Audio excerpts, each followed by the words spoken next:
There are two kinds of mothers in this world. Ones who protect their daughters, and ones who collect from them. I spent 34 years figuring out which kind I had. My name is Fiona. I am a single mom. I work hard, I stay quiet, and I pay every bill that finds its way to me. And for 5 years, 5 long, silent years, my own family treated my bank account like an open buffet. Help yourself. No asking required. No gratitude expected. I planned a 2-week family trip to Bali. Booked 6 flights. A resort. Snorkeling, cooking classes, and a monkey forest my 8-year-old son had been dreaming about since the 2nd grade. 3 days before we were supposed to board that plane, my mother walked into my house, held up my debit card, the one I had lent her for a medical copay 3 months earlier, and told me, without blinking, that I was not coming. What I did next, without raising my voice, without shedding a single tear, turned her entire world upside down. If you have ever been the person in your family who gives absolutely everything and receives absolutely nothing back, like this video, hit subscribe and drop a comment below. Tell me where you are watching from right now. This one is going to hit close to home. Now let me take you back, 6 months earlier, to the exact moment I made the mistake of being too generous. It started at a Christmas dinner. My son Owen, 8 years old, bright-eyed, completely wrapped up in a school project about Indonesia, tugged on my sleeve mid-meal and whispered, "Mom, there is a forest in Bali, with real monkeys. Can we go see them?"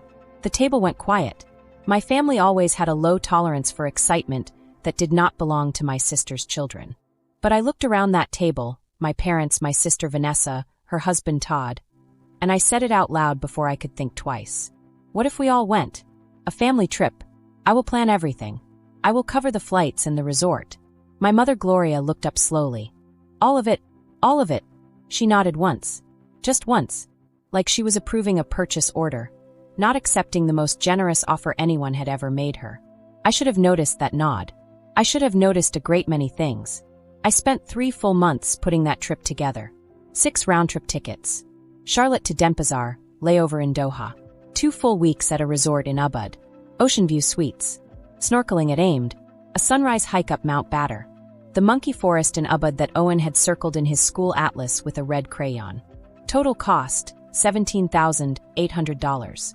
Nearly every single dollar I had saved over 2 years. Owen taped a countdown calendar to his bedroom wall the day I told him. 42 squares. Every morning he peeled one off and announced the number at breakfast like a sportscaster calling a playoff game. 14 sleeps, Mom. 11 sleeps, Mom. That calendar was the very first thing he saw when he opened his eyes each morning.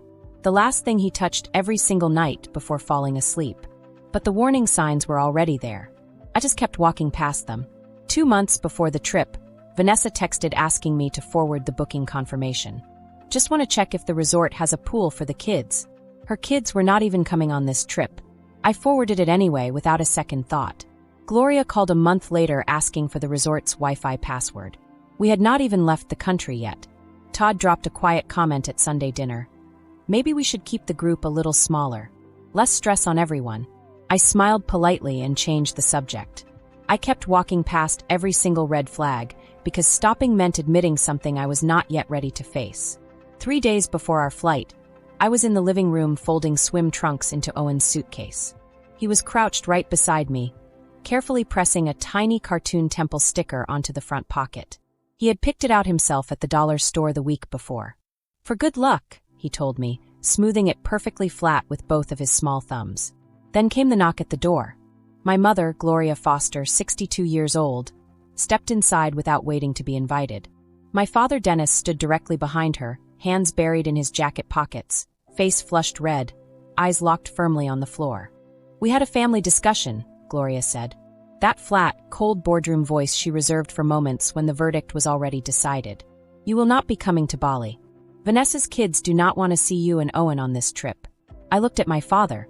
He pulled his right hand slowly out of his pocket. In it, my emerald green Chase debit card. The exact card I had handed my mother 12 weeks earlier when she called saying she needed it for a specialist copay.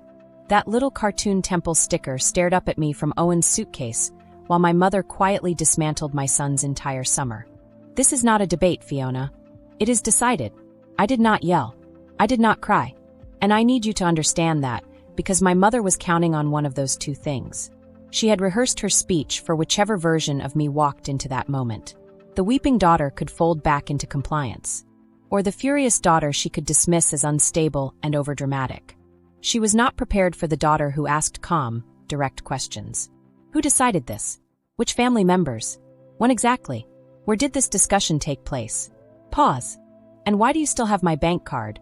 Her mouth opened, then closed. I am your mother, Fiona. I needed it for a few things. A few things. I repeated it back to her in the exact same flat tone. And I let those 2 words sit in the air between us like smoke from a fire she had started herself. She left the card on the entry table without another word. The door closed. Their car started. Gravel crunched under the tires and then faded. I stood in my living room for 30 full seconds without moving. Then I picked up my phone and opened my banking app. 3 months of transactions scrolled slowly past my thumb. March 14th, Sawyer's Steakhouse. $187. In Ridgemont. My sister's town. Not mine. March 22nd, Lavender Day Spa. $680. I have never been to a spa a single time in my life. April 3rd, Target. $290. Amazon $148. Amazon again $212. A boutique called Thread and Bloom $94. Gas stations clustered near Vanessa's neighborhood. A nail salon. A fast food drive-thru. My mother had not used that card once, not a single time, in our zip code. $3,200. That is exactly how much my trust was worth to her. But the charges were not even the worst discovery. There was an email sitting in my inbox. A notification from the resort in Bali, time-stamped 9 days earlier. Booking modification request denied. Someone had called the resort and asked to remove 2 specific guests from the reservation. Fiona Foster and Owen Foster. The request was denied because only the primary account holder could authorize any changes, and the caller was unable to provide the 6-digit confirmation code. The caller had identified herself as Mrs. Mercer, my sister's married name. My hands did not shake because I was frightened. They shook because my body was absorbing something my mind had not fully processed yet. This was not a reckless impulse. This was not a misunderstanding. This was a coordinated, deliberate plan, built with steps, with clear intent, and with a careful timeline. They had not decided to cut me out 3 days ago. They had been quietly working on it for at least 9. That same evening, Owen came home from school noticeably quieter than usual. He dropped his backpack right by the door, and he never does that, he always hangs it on the hook, and he walked straight past me into the kitchen without saying a single word. Owen, what happened today, bud? He turned around slowly and looked at me with those enormous brown eyes. Mom, do Brooke and Chase really not like me?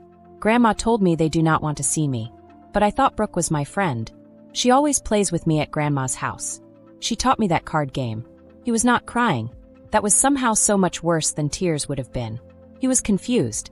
An 8-year-old boy trying to make sense of what his own grandmother had told him against every single thing he had personally experienced. That is one of the cruelest places you can put a child. I knelt down so my eyes were level with his. Owen, Brooke loves spending time with you. You know that because you have seen it yourself. Grandma was wrong to say what she said. And you and I, we are going to Bali. I promise you. He studied my face quietly for a moment. Then he nodded, not because he understood any of the money or the betrayal, but because his mother's voice was completely steady and her eyes were completely dry. In 8 years of knowing me, that combination had always meant she was telling the absolute truth. He wrapped his arms around me. I held him until I felt every bit of tension leave his small body. Then I sent him to brush his teeth, and I made 3 phone calls. The first was to the airline. I canceled all 6 tickets. Then I immediately rebooked 2. Fiona Foster and Owen Foster. Window seat and middle seat. The second was to the resort. Full cancellation, placed with exactly 73 hours to spare before the refund window expired. I rebooked 1 room at a small boutique guest house right beside the monkey forest. Half the price. Ocean view from the private terrace. The third call was to the bank. I reported every single unauthorized charge. Old card deactivated immediately. New card in the mail. Formal fraud investigation officially opened. 3 calls. 40 minutes. I never once reached out to Gloria. I never sent Vanessa a single text. I simply quietly undid everything that was mine to undo, and rebuilt everything that was mine to rebuild. I did not cancel to punish them. I canceled because every booking was in my name, and by tomorrow they would understand exactly what that meant. Owen and I flew to Bali the very next morning. He dragged his little blue suitcase, temple sticker still perfectly in place, straight to the front door at 4:30 in the morning without being asked once. Passport gripped in one hand, his stuffed monkey, Professor Banana, tucked firmly under the other arm. "Mom, are we actually really going?" "We are really going, baby." On day 2, a macaque climbed right onto his shoulder at the forest in Ubud and simply sat there, completely calm, while Owen stood perfectly frozen, mouth hanging open, eyes absolutely enormous. I took 14 photographs. Every single one of them is framed on our wall right now. I did not win by being loud. I did not win by being cruel. I won by knowing exactly what I was worth, and quietly, firmly, refusing to accept one single thing less. If you are the person in your family who funds everything and gets invited to nothing, I am telling you right now, you are allowed to stop.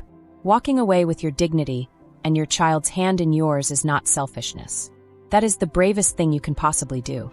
If this story moved you today, please smash that like button, hit subscribe, and share this with someone who truly needs to hear it. Leave your story in the comments below. I read every single one. And click the next video for another story just like this one. Your boundaries are not walls. They are doors. And you, only you, hold the key.